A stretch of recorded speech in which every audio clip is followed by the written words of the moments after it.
Well, my parents died. Happens to all of us, I suppose, if you're lucky. They were old too, so I'm not too torn up about it. They lived happy lives together and died a mere 3 hours apart from one another. Still, though, losing both parents in the same day, it's always gonna hurt. Those final goodbyes, the ones where you know that this is it. Yeah, that's the hardest part. It makes all the memories come rushing back, forces your brain to run through every moment it can recall being with that person. Feeling Mom's leathery, wrinkled hand wrapped so tightly around mine as she looked up at me with her old, beautiful brown eyes, I couldn't help but be brought back to childhood. She and Dad would walk side by side with me in the middle, and they'd take each of my hands into one of theirs. I'll never forget the joy I'd feel when they'd swing me back and forth as we walked. I just felt so warm and at peace. I'd never had any siblings. I guess they just decided one was enough. I can't say that affected me much, though. If anything, it meant more attention for me. Didn't have to share a room, didn't have to share a Christmas, and my birthday always felt like the most important day of the year. As I recollected, I could feel my mother's grip on my hand soften, and her eyes began to flutter. What followed was the monotonous beep of a heart monitor, then silence, broken only by nurses doing their jobs. Mom was gone, and Dad was fading quickly behind her. Literal soulmates. Seeing Dad in the state that he was in triggered more of those childhood memories, and my face became drenched in tears as I held his hand tightly. As the hours passed, it seemed as though he wanted to speak, but what came out was merely a gasping wheeze that looked like it physically pained him. He looked quietly devastated at my tears, and I assumed he just wanted to reassure me that everything would be all right. He lifted a weak finger toward a shelf at the far end of his room. "The shelf?" I asked in a quaking voice with a smile. He shook his head yes, and I walked over to it. All that was there was a clipboard clamping down some printer paper, as well as a pen that sat beside it. I picked it up, and Dad began to try and speak again, urging me to bring him the clipboard. I kind of cocked an eyebrow at this, but this was a man in his dying moments. I'm not going to tell my dad no, especially not now. With shaking hands, he began to write. It was heartbreaking seeing the pen tremble in his grasp as he struggled to write a single sentence. Slowly but surely, the words were etched into the page. Take care. Suddenly, my dad stopped. His face winced and curled into a pained expression as his heart monitor began to beep rapidly. "Dad, no," I begged. "Please, you can't leave me just yet. Dad, I'm begging you. Please, God, not yet." His eyes rolled over to meet mine, and a single tear crawled down the right side of his face as the heart monitor stretched out its final beep and nurses filled the room once again. And that was that. Mom was gone. Dad was gone. Yet here I was, still alive and forced to endure. I took Dad's paper. I saw it as his final goodbye. "Take care, Donovan." That had to have been what he was trying to say. "Everything will be okay," his voice called out in my head. Leaving the hospice room felt like my shoes were cinder blocks, and the walk to the exit seemed to take an eternity. I got in my car feeling empty, a void in my soul that couldn't be filled again. But alas, life must go on. I had funerals to arrange. There was a bit of a shining light in the darkness, though, and that shining light came in the shape of my inheritance. It feels wrong, now that I'm thinking about it, finding consolation in getting money because my parents died. But if they left it to me, it was mine. Over the course of their lives, my parents had purchased 3 properties, one here in town, a lake house a few cities over, and a 2-story townhouse back in their home state. At least, I thought it was 3. Apparently, they'd also owned a cabin up in the mountains about 50 or so miles out of town. They'd left each property to me, and from the very moment I found out, I made a quick decision that I was definitely moving into that lake house for permanent residence.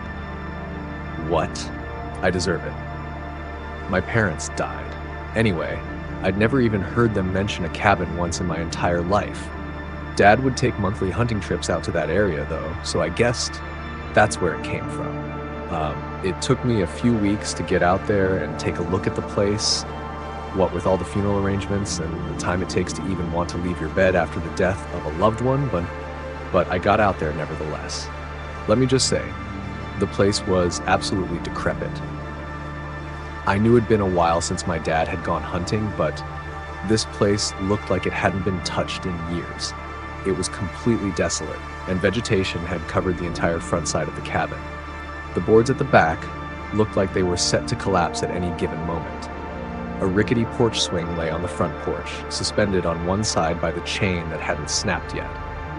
Pushing the door open, what hit me first was the smell.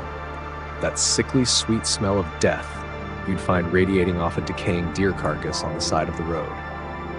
It ran through the front door and sucker punched me in the face, completely unexpectedly. Covering 90% of my face with my shirt, the next thing I noticed that knocked the wind out of me were the toys.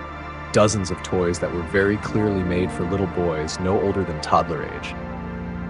So this is where Dad brought you, I thought aloud, as I noticed one of my favorite teddy bears from when I was a kid. I searched for you for months, little Huckleberry.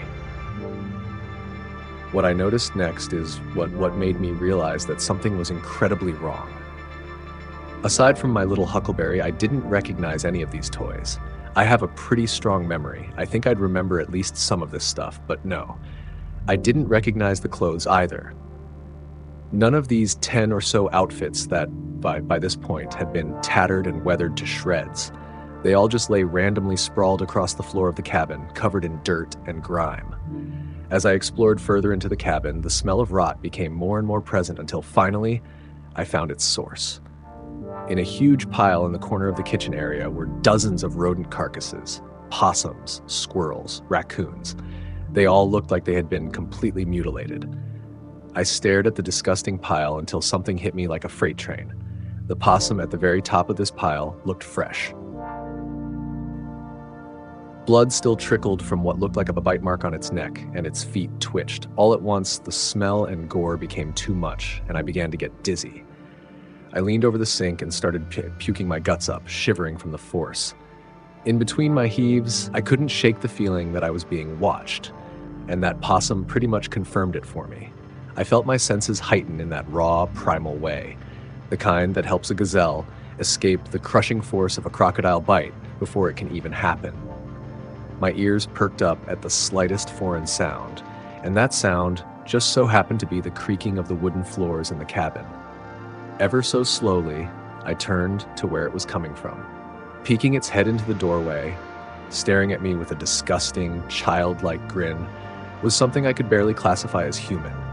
Its limbs were elongated, and blood dripped rhythmically from its mouth and rotting teeth. It had the body of a human, but something was just so wrong. Its stomach looked like it threatened to touch its spine, and it moved in jerky, erratic motions as it inched closer to me.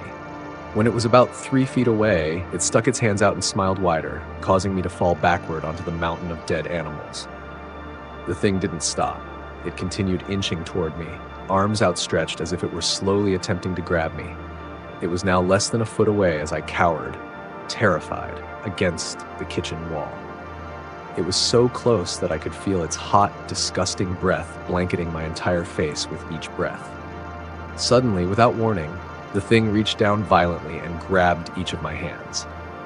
It didn't hurt me, though. It just held my hands, stroking them gently. That's when I noticed something that made every puzzle piece fall into place. When it looked at me, it wasn't with malice. It looked at me with eyes that were painstakingly human. The same eyes I had seen on my mother as I held her hand in her last moments. Just as every little detail began to register in my mind, the thing started to speak in a broken, inhuman voice. "You take care of me."